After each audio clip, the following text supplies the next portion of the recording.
Hey everybody, before I get started, I just want to mention a couple of ways that you can engage with me on a more personal level. I have a few avenues set up and I keep focusing on one, and I figured why don't I make a short little video talking about all of them real quick before we get into these episodes. So first thing, Patreon. There's a link in the episode description and every episode description to the Patreon, as well as a video on the feed called Major Announcement that has all the details of what each tier offers and how much they cost. I implore you to check that out. I offer a lot of cool shit for my patrons. Second thing, the Discord channel. There's also a Discord link in the episode description and in every episode description. I have multiple channels set up there for each show that I'm covering, and it's a great way to just engage with me. I have a channel set up for MMA talk as well. I'm a big MMA fan, so if you're an MMA fan, you can check that out as well. There's a link to the Discord in the episode description. And then lastly, the Facebook and Twitter. Social media. Follow me on there. I post news on there. When I say news, I mean like, hey, I'm stopping covering this show. Hey, I'm starting covering this show. Let me know what you think about this.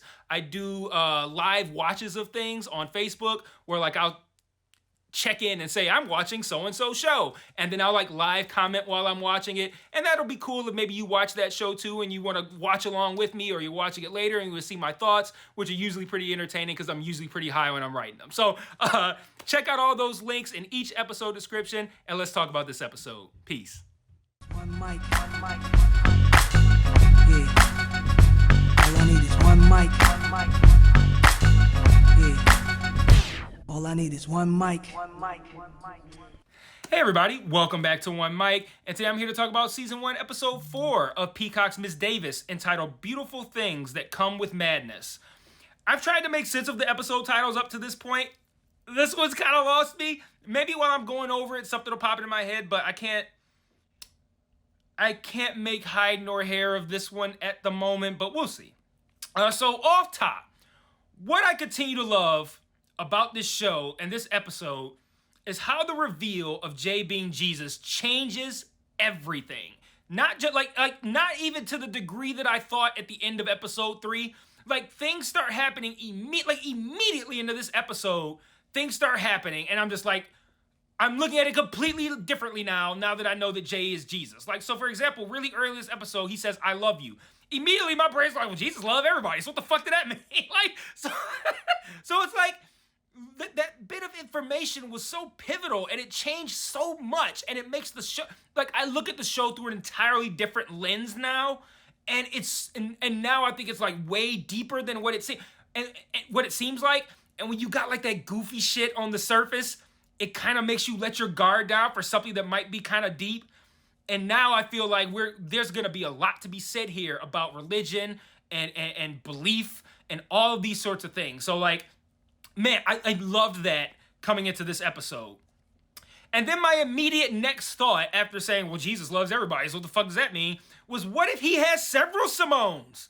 Like I said, he loves everybody. What if their relationship is almost entirely transactional on his end, and the show is trying to paint Jesus as like this sexist, manipulative asshole who reveals himself to women, makes them love him, and then makes them do his bidding, like cons them into doing his bidding by like, oh yes, I love you, you're the one for me. Meanwhile, he's Jesus. He got 800 bitches on deck, 8,000. Like, like what does he need Simone for? And then like, what if he like? So I'm like, okay, is this show gonna try to actually paint Jesus as like a bad guy? Is he gonna be more like Satan than Jesus? Is he be actual Satan? What is this show going to attempt to tell me about religion? Like, all of the floodgates opened for all of the things that this show could be doing. It could be saying, and I had like a full-on metaphorical hard-on for what this show it could possibly be doing in these final 4 episodes, and like all of that just from Jay going, "I love you," and there's like, and now I've just got all these different fucking thoughts. And then I thought, if Jay is Jesus, who's behind the do not enter door? God? And if there is a do not, and is there a do not enter sign on the door because God knows that will trigger Simone because of the crossbow shit, so she's never gonna want to go in there because her body's gonna be like, as soon as I open that door, I'm gonna get shot with a crossbow. Like I said in the episode, the other video, the 2 doors look virtually identical. It's gotta be a mind fuck for Simone. Like multiple times she's been about to go in and stop. And I mean, God would know that would stop her, right? Also, is this like a visual version of what it's like to find God? And I'm just like, a lot of that shit that was weird and quirky earlier is a lot less weird and quirky now. Like her eating the assignments. Like, weird and quirky, or kind of a reference to like communion. So, like I said, there's so many cool things now that have been opened up as potential directions the show could go, just simply by revealing that Jay is supposed to be Jesus. Like a complete total mind, like what's real, what's that, all that stuff. So let's get on with talking about this episode. Yet another flashback we open with. We see that Simone wants to fuck, and Jay is basically like, I'm Jesus, I'm waiting till marriage. And we do get confirmation that Simone became a nun essentially in order to marry and fuck Jesus. I mean, hey, yeah, it's a good reason. And again, I'm like, but is her becoming a nun part of his plan? And it's not actually a barrier to them getting married? Like, does he need her to become... Like, I don't trust... Now I really don't trust Jay with shit now. Which is ironic, because it's like he's revealed to be Jesus, and now I trust him less. But Simone goes to the hospital to find Mathilde, since she got knocked out at the ceremony. And she runs into some of the other women who were at the ceremony, and is hilariously distracted by, like, I guess a dove, like, flailing her arms around. It's like, again, quirky. What the fuck is this? But the dove leads her to a room with a cross where she prays. And as soon as she prays, she gets transported to the restaurant. And again, I'm like, so is the restaurant even real? It must not be. Is it just a place she goes to in her mind, or does she teleport there in a literal sense?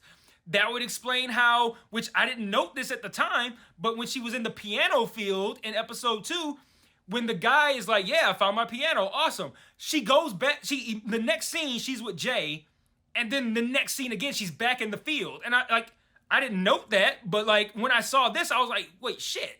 Like, is she actually leaving these places and going to the restaurant? Or is it really that she's just in this space praying, and this is a visual representation of what's happening in her head? I don't even care. I'm just glad that I don't know, and that something cool like that is ambiguous, and who knows? Jay then gives her a mission to take a cake to the Pope. Quirky. He puts the importance of this mission over her Holy Grail finding mission. So in the middle of her Holy Grail finding mission, she has to go to Rome to do this.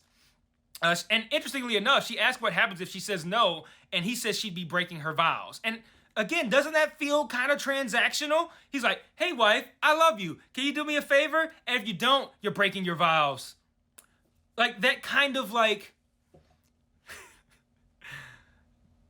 do what I say or you'll be punished, or do what I say or you're a bad person. That's really in religion's wheelhouse. I'm sorry if you're a religious person, but like that's like their go-to move, right? To scare you into doing the things that it says you're supposed to do. Like, if you don't do this, you're gonna burn in hell for eternity. Like,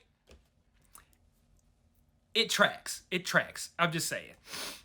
Simone returns and learns that Mathilde is supposedly dead, and the nurse that tells her that the people who were there are not to be fucked with. JQ calls a phone that was in Wiley's boot, which Simone now has, and she answers and tells him about Wiley being kidnapped.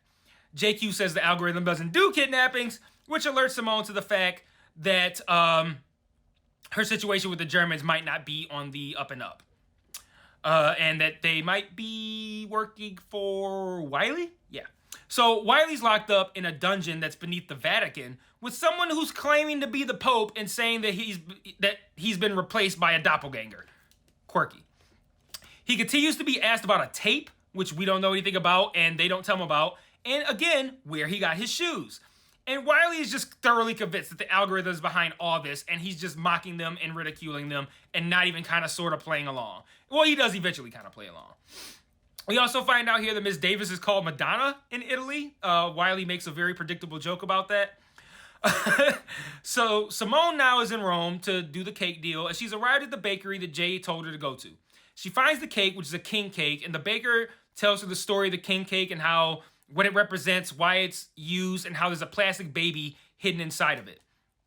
Simone says it's for the Pope, and she inexplicably destroys it, but we later learn it's because she wanted to be Pope when she was a kid, but couldn't because she's a woman, so she's just like, yeah, fuck popes. And she says that she'll make Simone another cake for €1,000,000. We also learn that Wiley kept the $712 million and has been using it to fund their operation. So Simone can't get money from them to get the cake made because they get their money from Wiley. So they need to rescue Wiley in order for her to get the money. By this point, the Pope shit had been drawn out too long for me. Like, by this point in the episode. Just like that Scalabattle shit from last week. I'm just like, okay. The constant, like, okay, is this really the Pope? Is it not? Is this really the algorithm trying to trick him? Is it not? Wiley doesn't believe him. I'm like, okay, let's get to the fucking point. And just at the same point where I got fed up with the Scalabattle shit, and I'm like, let's get to the point. Same thing here. As soon as I'm like, let's get to the fucking point. And even in my notes, I was like, not irritated, but like, I've grown tired of this, just like I did with the Scalabattle shit. So, am I about to have my socks knocked off? And sure enough, the Pope explains that ever since he was a kid, he also wanted to meet the Son of God. Not also. The woman wanted to be Pope. He wanted to meet the Son of God, and his mother told him he'd have to be Pope to do that. So he went into Pope training for decades, finally became Pope, and then when he goes to meet Jesus at a restaurant, he gets told to wait so Jesus can talk to him. He said Jesus gives him He said Jesus gives him the finger, which Wiley interprets it correctly, and he's like, Jesus gave him like the hold on a second finger, so he could talk to a woman. And this is what drove the Pope to work with Miss Davis. We also learned that the woman that Jesus / what we would have obviously have been Jay was talking to was Clara and not Simone. Like, I don't know about you guys, I assumed it was Simone. It was not. He then says he was in prison because Miss Davis gave him a quest to find the tape that we've been hearing about this whole time and upload it to Jack and Hagar's server. Jack and Hagar's character is named, it was a very typical, Hans? I have it later in my notes, but he has a very generic fucking German name. So I'm going to keep calling him Jack and Hagar for now. But he's supposed to upload this tape to Jack and Hagar's server, but he was locked up before he could see what was on it. In order to get the 1 million euros to pay for the cake, Miss Davis makes the people around Simone just start giving her money. And Simone has the baker rebake the cake, but in order to prove she's nobody's errand boy, she doesn't deliver it to the Pope. She eats it herself and predictably and inevitably begins to choke on the baby that only she forgot was going to be in the cake. I'm 100% sure every single person who was watching the episode remembered that the baby was going to be in there. And they even draw it out like a long time where you're sitting there like, when's she going to eat the baby? When's she going to eat the baby? When's she going to eat the baby? Wiley reveals that his expiration date is actually only in 8 days. So that's a pretty big deal. And then him and the Pope escape, knocking out Jack and Hagar. He makes it to like a trap door kind of thing that's above his head. Like he follows, like goes through these tunnels and he goes up these stairs. And at the top of the stairs is a door where you can't get out. And he's stuck on the bottom of this door just as JQ is arriving at the top of a door that's in the ground that he thinks is also stuck. And the show plays it like they're on opposite sides of the same door, but of course they're not. Wiley busts open his door, and he comes out of the bottom of a fountain where the doppelganger Pope is speaking, and that allows our Pope to bust the fake Pope. JQ busts through his door and falls down into this giant hole with a bunch of boxes of British Knights, the same BKs that Wiley is wearing. What the fuck? Simone, now choking on the baby, goes back to Jay. I guess am I supposed to deduce that while she was choking, she started praying for her life and thus was teleported to seeing Jay in her mind. And she confronts him about sending other women to the bakery for the same mission. She also coughs up all of her previous assignments. But then when she wakes up in reality, Wiley and the actual Pope are now there and he's back dressed like the Pope. And he tells her that the reason he faked the whole thing with the Germans was because he was in pain and he just wanted to see her again. And there's another example of this show taking something that seems weird or dumb and making it important. Like, I sat through the whole Wiley Pope scenes like, man, this is dragging. But the Pope was asking him about pain the whole time, pain that he was in, and Wiley was denying it. And all of that was meant to help get Wiley to yet another breakthrough. So like 2 episodes in a row, we've got these goofy kind of like concepts that involve Wiley, but they end up informing us a fuck ton about his character. And I really like that about this show. Finally, we end the episode watching the tape, and I'm not even going to bother trying to explain or make sense of what we saw because I have no fucking clue. But we basically see the same scene we saw from season 1, episode 1, the very first opening sequence in 1307 with the Knights Templar. We see that exact same thing, but it continues to play. And we come to find out that it's an incredibly elaborate British Knights commercial that is meant to make you, I guess it's meant to make you think that if you buy them shoes, you can walk on water or run on water. Like, oh, I don't know. Who do we know has a reputation for walking on water? And the commercial ends, and then Clara comes on screen with a message for Hans Ziegler. That's Jack and Hagar's character's name. She says that now that he knows what she's in possession of, and she mentions the stolen shoes that were buried that JQ discovers. She mentions, like, now that you know what I have and what you did to get it. And then she says something like, bring it on, bitch, or something like that. And she's like cradling the Holy Grail cup like a baby.